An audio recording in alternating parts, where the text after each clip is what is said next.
the United States, suicide is the third leading cause of death of young people between the ages of 15 and 24.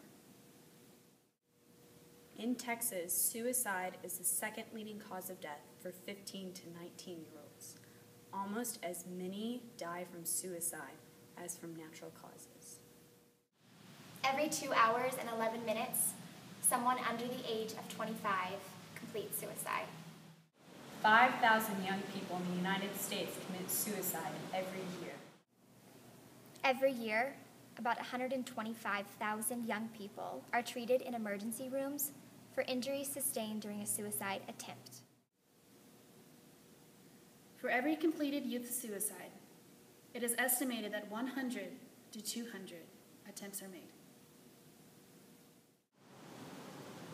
The three most common methods of suicide include suffocation, firearms, and poison. Of 719 individuals aged 14 to 24, 79% reported being exposed to suicide-related content through family, friends, and traditional news media such as newspapers. 8 out of 10 high school students try and ask for help before attempting suicide. Social media can increase the risk of pro-suicidal behavior, including cyberbullying and pro-suicide websites.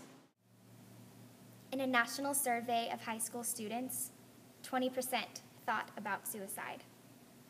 In a Texas survey, 16% thought seriously about suicide. In the U.S., 8% of high school students have attempted suicide. In Texas, 9% have attempted suicide. Each year, there are approximately 12 suicides for every 100,000 youth. Each day, there are approximately 12 youth suicides. 90% of people who commit suicide suffer from a mental illness, such as depression, bipolar disorder, schizophrenia, alcoholism, and drug addiction. More than 30,000 suicide deaths occur in the United States, and nearly 1 million occur worldwide each year. Fading into hazy and sinking strong.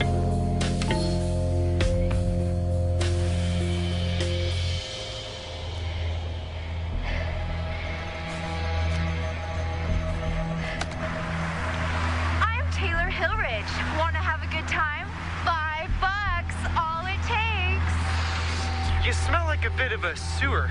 You ever take a shower? How about $2? Or $1.50? How about I pay you to show me a good time? Gross.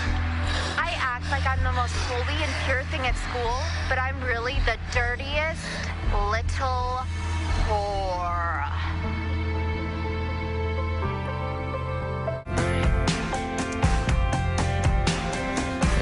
Lost myself again, and I feel unsafe.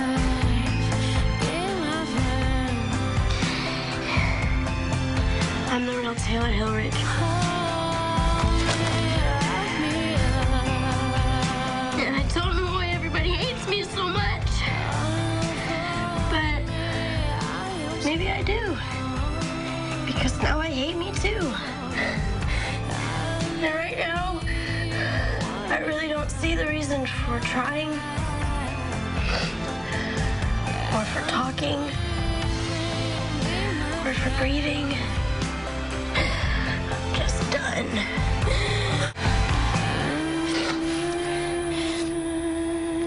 Pick up the phone, Taylor. Where's Taylor? How should I know? I'm grounded. Taylor? Taylor? Taylor!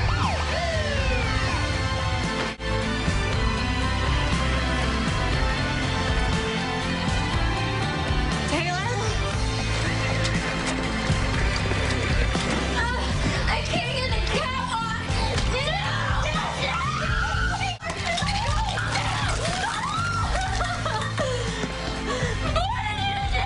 Sit down, sit down.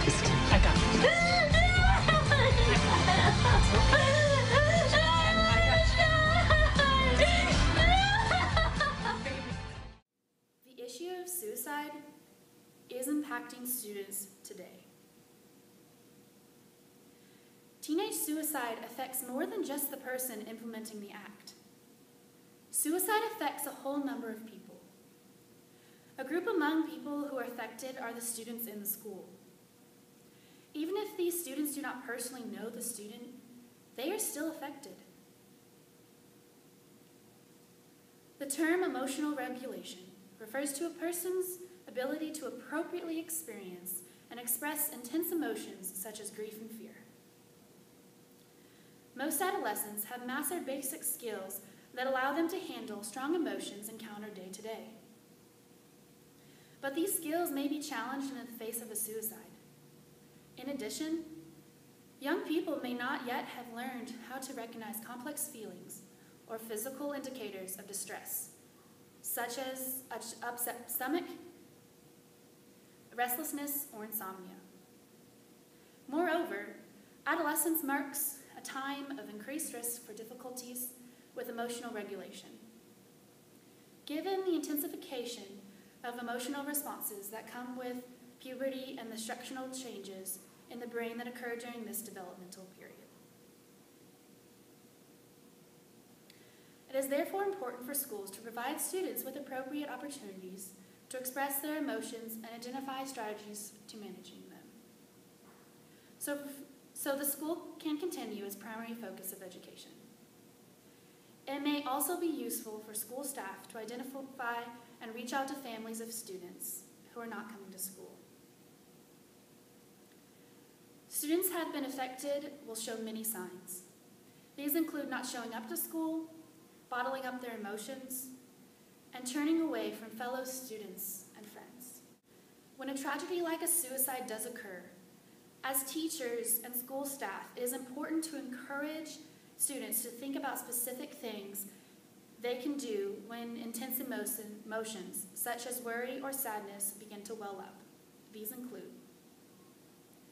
simple relaxation and distraction skills, such as taking 3 deep, slow breaths, counting to 10, or picturing themselves in a favorite, calm, and relaxing place. Engaging in favorite activities or hobbies such as music, talking with a friend, reading, or going to a movie. Exercising.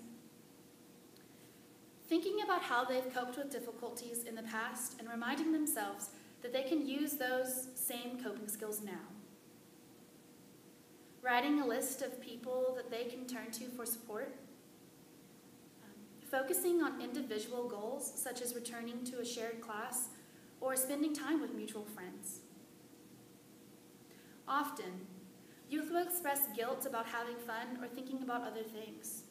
They may feel that they somehow need permission to engage in activities that will help them feel better and take their mind off the stressful situation. Students should also be encouraged to think about how they want to remember their friends. Ideas range from writing a personal note to the family, to attending a memorial service, to doing something kind for another person in honor of their friend. Acknowledging their need to express their feelings while helping them identify appropriate ways to do so can begin the process of returning their focus to their daily lives and responsibilities. The way teen suicide affects teachers and their classroom is twofold. One, how the actual act of ending one's life affects teachers and their students, as well as how teachers can play a crucial role in the prevention of suicide. The suicide of a student, even if it takes place off campus, will reverberate through a school, causing extreme emotional distress among students, staff, and parents, disrupting normal activities for weeks, and sometimes provoking copycat suicides by emotionally vulnerable students. In a teacher's actual account of how she lost a student to suicide in the semester that she was teaching him, she says, "I knew I had been among the last to speak with my student. I replayed our conversation in my head endlessly. I understand what I'm doing," suddenly sounded much more ominous. "I have missed it. I had missed a strong student's decline from excellence into despair. Something was going on with him, and I missed it. The teacher later went on to say, I cannot save them all. While this is true, as we cannot expect ourselves to have the power to change every student's life, we do have more power than we think. All school personnel, including teachers, administrators, bus drivers, and cafeteria workers, anyone who interacts with students on a regular basis, should know the warning signs and the importance of sharing concerns with an appropriate adult, such as a guidance counselor. Teachers should, 1, recognize behavioral patterns and other warning signs that indicate a young person may be at risk of suicide. 2, actively intervene, usually by talking to the student in ways that explore the level of risk without increasing it. And 3, ensure that young people at risk receive the necessary services. If you as a teacher are aware of the signs, 1, ask the tough questions, get to the point, be persistent. 2, know your school district's procedure in suicide situations, be prepared. 3, connect with higher help when needed. Notify parents, the guidance counselor, the principal, or the police if action is necessary. And 4, never leave an at-risk student alone. If a student is in imminent danger of self-harm, call 911 or 800-273-TALK. Tell the dispatcher that you are concerned that the person with you is a danger to himself or herself, and that they cannot take care of himself or herself. School may be the last positive social connection for students from dysfunctional families. By looking for, recognizing, and acting on these warning signs, actions can save a life.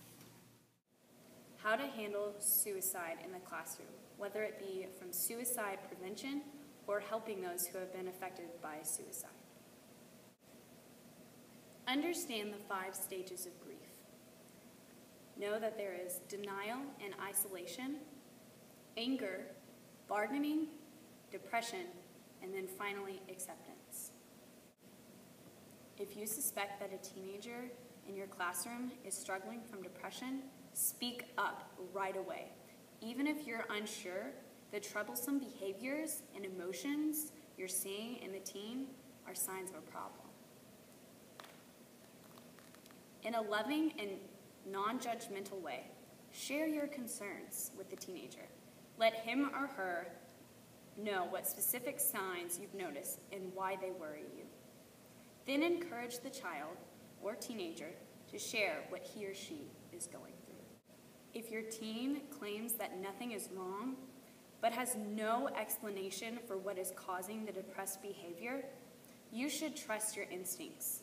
Remember that denial is a strong emotion. Be understanding with the teens. Encourage physical and social activity. Learn about depression. Just like you would if your child had a disease you knew very little about, read up on depression so that you can be your own expert. The more you know, the better equipped you will be to help the depressed teen. Encourage your teenager to learn about depression. Reading up on their condition can help the depressed teen realize that they're not alone in their struggles, and it can give them a better understanding of what they're going through. Lastly, remember it's always a good idea to ask, even if doing so is difficult.